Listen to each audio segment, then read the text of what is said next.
I saw Marty Supreme, and it was pretty great. This is the first solo feature from Josh Safdie, and it's got all the typical Safdie film traits we've come to know and love. We get insane close-ups, interesting and bold music choices, a feverish New York setting, and a character who just can't seem to make it any easier on themselves as they dig themselves a bigger and bigger hole to get out of. As usual, our main character is kind of an anti-hero. They're probably the antagonist in every person's story here except theirs. And it gives you that fascinating dynamic as an audience member where you will still root for the guy, but you also despise their sleaziness and almost every aspect of their personality. Much like a Breaking Bad type story, our main character is deeply flawed and does deeply flawed things, but something within us still identifies with their drive and motivation to prove themselves at every step of the way.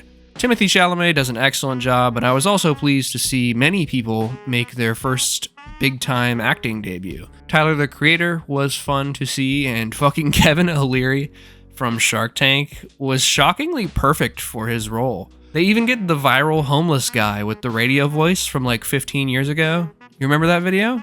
All my OG YouTube people, you guys remember that video. Gwyneth Paltrow was also good as usual, and Odessa Zion continues what was sort of a breakout year for her. She's really come onto the scene and is getting just, it seems like, parts galore. So what did I not like? Let's see. For the first 30 or 40 minutes, I was completely sucked into this movie. It was high energy and well-paced. It was fun and entertaining and wacky, but also just genuinely intriguing to watch develop and spiral further. But every so often, on at least several occasions, there's just some bullshit with the plot that was incredibly convenient. Like, the luck this dude had was starting to feel solely for the sake of moving the script forward. He'd run into somebody or see something at exactly the right time or unnaturally stumble upon stuff that he could not have known would happen. I'm gonna give some examples, so spoiler section ahead, 3, 2, 1.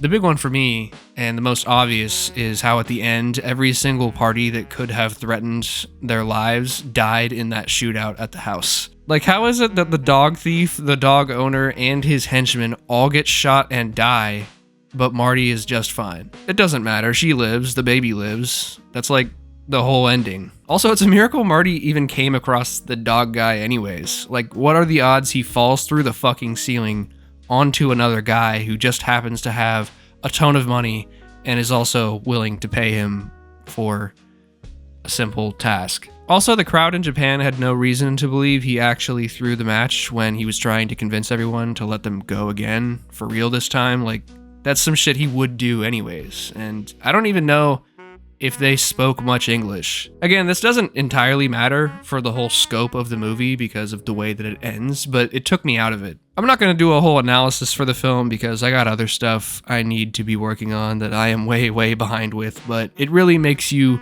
reconsider your own motivations and life objectives. Like, maybe it's just not as important as you think it is. Going into it, I was just thinking this would end up being a Whiplash sort of deal where it makes you ask how much you're willing to sacrifice for your dream, or if it's all even worth it in the end to fully give yourself to do something and go all in. But I was pleasantly surprised to see that it touched on a few different angles of that dilemma that we don't quite often see, and that I really appreciated that they did. Always nice chewing on a different part of the conversation, even if it is kind of something that's been explored before. It still matters what your perspective is. That's why I love movies so much. That's why I love art so much. Extremely entertaining movie nonetheless. I'd easily watch this again, probably sooner than I would Uncut Gems, and maybe just as soon as Good Time. This is either a higher 8 out of 10 or a lower 9 out of 10. Definitely one of the best movies of the year, regardless of my final number score. Check it out while you can. Hopefully it's in theaters for a while. Also, get me that plaque. You know the one. Get me the plaque. Hashtag get Riley the plaque.